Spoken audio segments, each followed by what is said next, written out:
Welcome back to a new episode of the Shout at the Devils podcast. I'm your host, Justin Brady, and I run Devils Fanatics on Instagram. And I'm here with my co-host, Daniel Amoia, who is a Devils beat reporter for the Hockey Writers.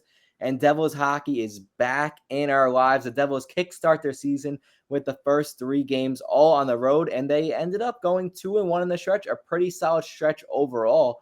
And if you can't see by now, if you're watching on YouTube, we have done a whole revamp to the Shout the Devils podcast.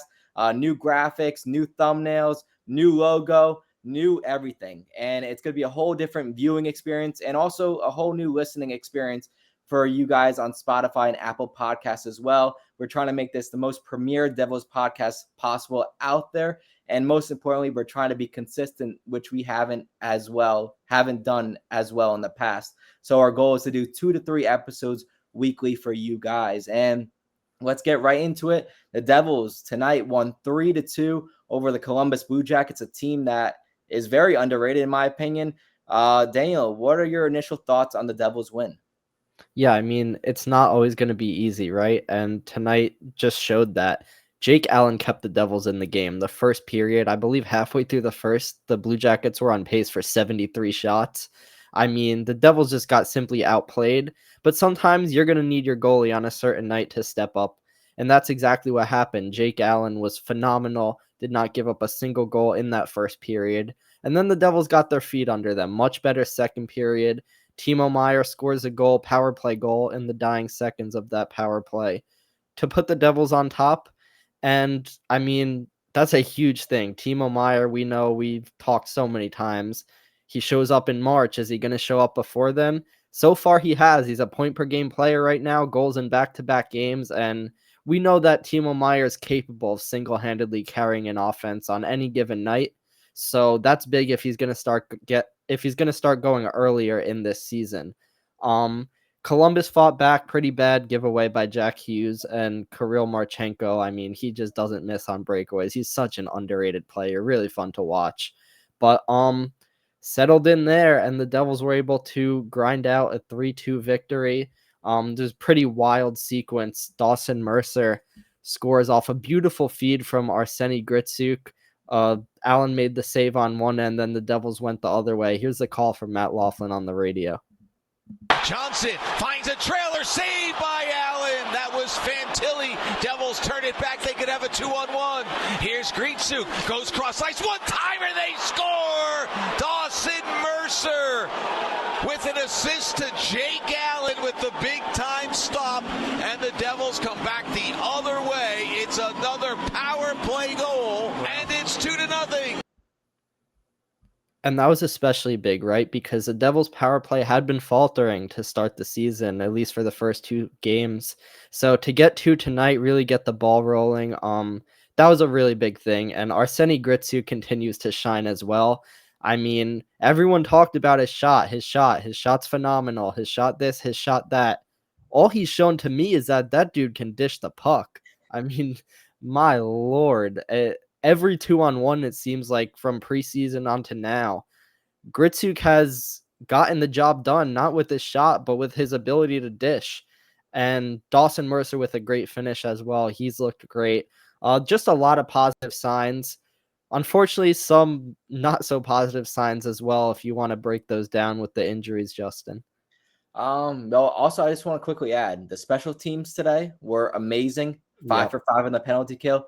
2 for 2 on the power play. Anytime you do that, you're most likely going to win that game. So credit to the Devils really stepping up. They didn't get a power play goal prior to this game. So good for them. Timo Meier on that top power play unit. That's where he should be for the rest of the season. And nice to see Gritsyuk and Mercer connect on the power play with like 1 second remaining there. So credit to them in the penalty kill. Phenomenal. Nothing else to say other than that. But yeah, for injuries, the Devils are basically riddled with injuries right now already, and the season has just started. The first game, Evgeny Dadonov left the game in the 3rd period with a hand injury. He took a shot to the hand, and now he suffered a fracture in that hand. So the Devils placed him on long-term injury reserve. We do not know his status on when he's going to be back. That's a big loss for the Devils right there. And then in this game, like Jake Allen leaves. after the second period with cramps, which is unfortunate, but you know what? It could be much worse. But then later in the game, like with 20 seconds remaining, the Blue Jackets score. Jacob Markstrom appears in a lot of discomfort there, and the team was not able to provide an update after the game. And even after the Devils won, like usually Markstrom's like all excited, fist bumping all his teammates, but Markstrom just wanted to get out of there. He basically went through all his teammates, went right into the locker room, and it seemed like he was in a lot of pain.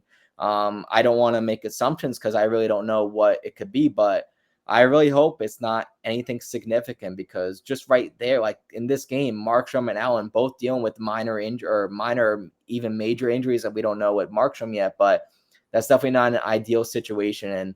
And for a team that's already down a lot of players, you're already down Stefan Nason, who probably won't be returning in the next week, or like might be returning in the next week or two, I should say. Kovacev ain't coming back anytime soon. Seamus Casey was placed on injured reserve. So you're down a lot of guys right now. And the good thing is the Devils still have their top guys, but like it's just you can't make it up. It's just like injuries and the Devils just go hand in hand at this point, and like it's just so frustrating as a fan.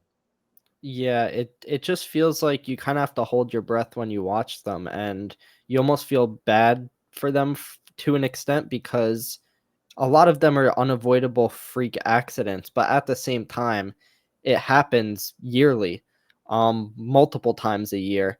And look, injuries happen to every team, obviously, but you'd be wrong if you said they weren't happening to the Devils more, because the Devils especially have gotten decimated. And even last season, they seemed good for so long, and then the playoffs come and their entire decor literally is wiped out. I mean, it's almost unfathomable, and I do feel bad for them. And people are going to be saying stuff about the training staff, and like the training staff isn't going to prevent Evgeny Dadonov from taking a puck to the hand, like just stuff like that. It's frustrating, it's unfortunate, but maybe the tide will turn and the Devils will have positive injury luck the rest of the way, kind of get it all out of the way now. But regardless, it's unfortunate. Devils spokesperson told Ryan Novozinski of NJ.com that there was no update at the time, and the Devils are off tomorrow, so that would mean that the next update would be on Wednesday, the 15th at morning skate. That would be the soonest that we would find anything out. But yeah, injuries aside, well, actually, before I even say that, the Devils are very lucky that Nico Dawes cleared through waivers, because I really don't know what they do if either Markstrom or Allen did need to miss some time. If you have to force Jacob Malik, I mean, maybe they would assign Georgi Romanov, but still, like at least Dawes, you kind of know what you're going to get, and you know he can keep you in a game. So, very important that Dawes cleared waivers. But yeah, still a lot of positives nonetheless. Depth scoring. I mean, I did a deep dive for the hockey writers after the last game against Tampa Bay. Connor Brown in about 18 minutes outscored the production. So he had 2 goals in those 18 minutes. Outscored the production from 4 members of the Devils' bottom 6 entirely combined after January 1st. They played about 1,350 minutes. So, yeah, pretty surreal stuff. And like, I know you're laughing, Justin, but it really is like, it was almost impossible to get worse production from your bottom 6 than the Devils got last season. And it's huge that they have Brown now. I mean, Dadonov has been hurt, but they've still won the last 2 games even without him. Arseny Gritsyuk showing he could make that impact. It really makes worlds of a difference when you have these players that can contribute. And look, you don't need them to be 80-point scorers, but if these guys are just chipping in the 30 to 40 range and being consistent on off the puck as well, doing the right things defensively, playing with speed. I mean, the Devils' rush game has looked so much better. That was a thing they struggled with ever since that 22-23 season where it worked so well with Lindy Ruff. But now they're starting to get back to that. Even a guy like Luke Glendening might put up maybe 15 points in a season, but he's killing penalties. He's doing the right things, playing physical. Just a lot of good ads to the point where you feel a lot more confident that the Devils can find regular season success compared to last season, where it was maybe a bit more fluky, and then we got to see the real Devils team on the latter half of the year, and then that carried into playoffs, and it did not go well. First round exit. So yeah, just a lot of positive signs.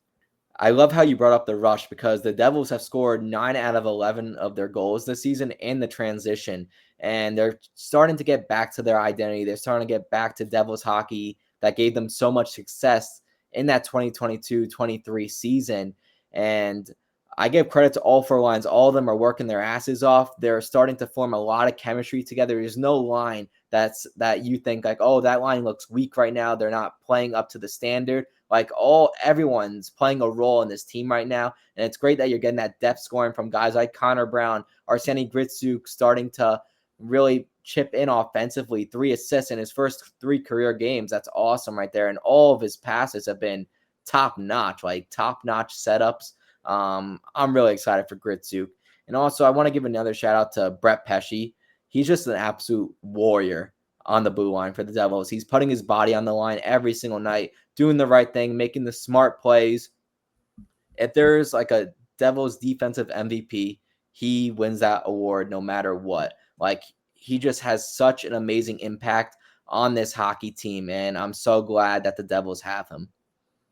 Yeah, I mean, he's just the definition of player who rises to the moment. Maybe his numbers won't be the prettiest in terms of advanced analytics or whatever, but like you said, I mean, he eats pucks for every meal. He's just a warrior. He's the type of hockey player you want on your team when the playoffs roll around. And there's not many tougher guys in the league than Brett Pesce.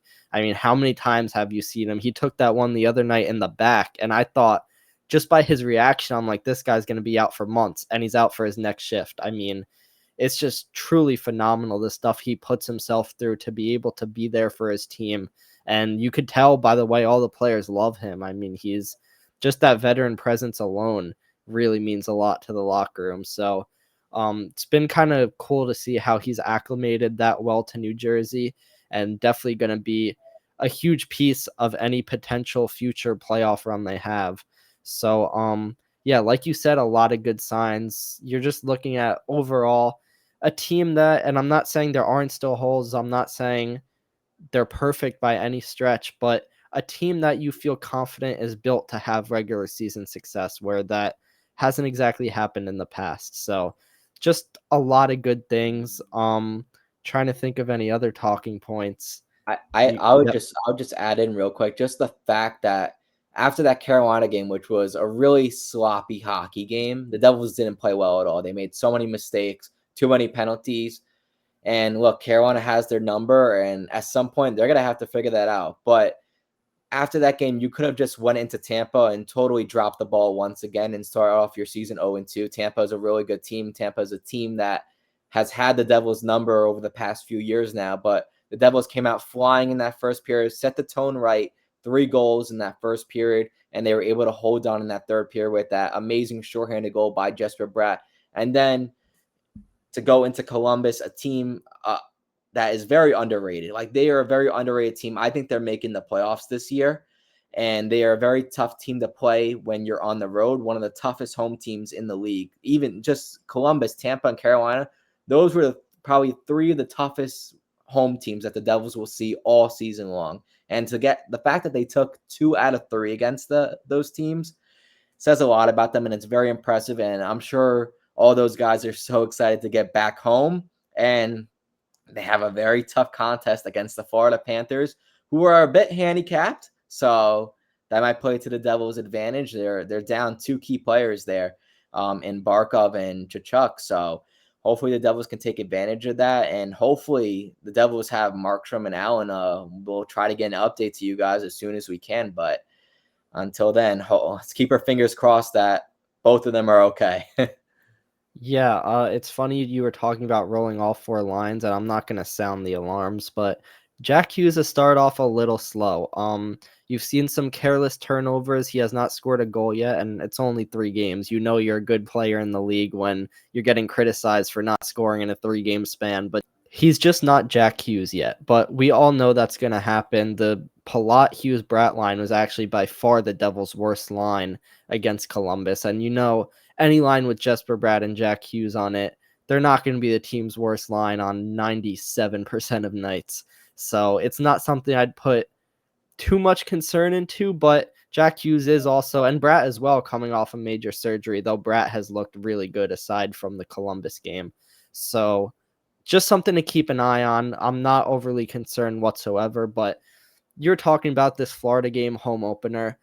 Yes, it's great the Devils started 2-1, but if they go 2-2, fans are going to be sounding the alarms and season over and all that. But think about how big of a statement win it would be if the Devils could find a way to beat the defending Cup champs for their home opener, improve to 3-1 when they had 4 straight matches against very tough teams and down players like Nason, Kovacevic, Dadonov, a Jack Hughes that wasn't performing to 100% of his capability, at least. Not that he's not implying that he's unhealthy, just saying that he hasn't performed to a standard. That would be astronomical. I mean, just the vibes all around the Devils would completely change if they're able to rattle off a win there. And when I talked to Dadonov a few weeks ago, he said part of his decision coming to New Jersey was he really liked playing in the building. The fans were always raucous at Prudential Center. It was an atmosphere that he genuinely enjoyed. And now he's going to be, not going to be a part of it because he's injured, but he's going to be able to experience what that's like being a member of the organization, watching from the outside and cheering his teammates on. It's something that shouldn't go unnoticed. Dawson Mercer wrote that Players Tribune article a few years back saying how he wants the Rock to be rocking for the playoffs and the fan base means so much to him. And we know Newark is a hockey town. Don't always get a glimpse of it because the Devils haven't had the deep playoff run recently that they've yearned for. But if the tide's turning, we're going to see that. And very long journey ahead, but a big first step in accomplishing anything this season. It would be a huge first step for the Devils to take down Florida in their barn. Yeah, I mean, you get the gist. It would be just phenomenal. It would be. The vibes would be very high after that win if it were to happen. And then also right after that, they have Edmonton at home. So you have the 2 finalists from the last 2 years back to back at home. I don't want to get ahead of myself, but if you find a way to beat both of those teams, you're putting yourself on the map as a Stanley Cup contender earlier on in this season. Not saying that's going to be sustainable, but earlier on, you're saying we can compete with anyone in this league. We can beat anyone in this league except for Carolina. And I mean, it's the truth. And we can get into that. They're going to have to find a way to beat Carolina at some point because the odds are, like, you're either going to play them in the first or second round with how the playoff format is set up. And that's just the unfortunate reality for the Devils. And the odds are most of the time Carolina will have the better record or more points. And the Devils are just unable to win in that building.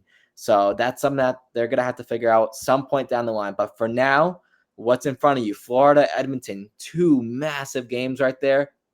Even if you could win one, that's great. But if you win both of them, that's awesome. But if you lose both of them, it kind of tells me that the team's just not there still, at least earlier on in the season, because they have to be able to beat one of these top teams. They already beat Tampa, which is a statement right there. That's a good quality win.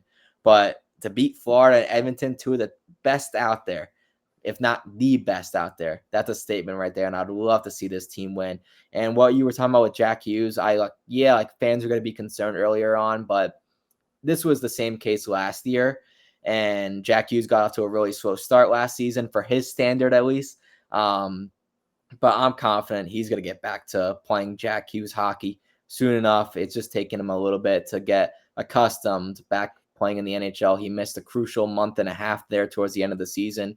Might still be dealing with some lingering shoulder problems. I don't know, but no doubt he's going to be fine and he'll figure it out eventually. So, very exciting for this upcoming season. Nice start already for the Devils, but big things ahead for the team. Daniel, any last thoughts? Yeah, I just want to add, I really like the quote from Dougie Hamilton, who's usually soft-spoken. After they lost to Carolina, he said, "We're going to have to figure out how to beat them in this rink if we want to do anything good this year." And he's 100% right. It's a hurdle. You talked about it already. It's a big hurdle, but good teams got to beat good teams to win it all. And the Devils can beat some good teams, but Carolina is a good team and they haven't figured that out yet. So I really like that Hamilton game 1 kind of came out and said that and was very blunt. Because that standard does need to be raised. The playoffs I wouldn't even consider making the playoffs a success. The Devils need to go on a run in the playoff to make this a successful season. I mean, we're talking his contract expires at the end of next season. Like, I'm not saying their window's like over now, but the clock's ticking. Like, you can't waste many more of these years. And I do think, given the cap, they've done a lot of the right things to put themselves in a better position, but the games still have to be played. The team still has to stay healthy, and we'll see how that all shakes out. But I do like that leadership from Dougie Hamilton. I think the veteran presence, not just him, but everyone, guys like Dylan, Glendening, Pesci, Brown, I could go on. They really have the right type of experience in the room this year, and they've built on that more each season to the point where they are now. So I think that shouldn't go unnoticed. Yeah, I know. I love that you brought that up. They're trying to build a foundation here, and it's getting to that point now where it's like you got to do something. It's making the playoffs is not enough anymore, and they're no longer considered a young team. You can't say that narrative anymore. They're not a young team anymore. This is like really like with their whole core together. Like if you consider Jack Hughes, Jesper Bratt, Nico Hischier, Timo Meier, Luke Hughes, like their core, this is their 4th year. And to have only one playoff series win after this season's over is kind of a failure. And you have to find a way. Honestly, this might be setting the bar too high, and we could debate this on a future episode. But I think anything less than an Eastern Conference Finals appearance is a failure. And it's just the team they have to find a way to make a playoff run at some point or another. And the clock's ticking, right? You're right, Daniel. Nico's contract's up in 2 years. I'm not saying he's ever going to leave, but these guys are not getting any younger. So they're going to have to figure it out soon enough. And I'm confident that this team is able to do that, but they have to stay healthy, of course. But yeah, thank you guys for listening to today's episode. We appreciate all your support as always. We are going to have an episode out for you guys after the home opener Friday afternoon, probably around there. So stay tuned for that. But until next time, peace out. Peace.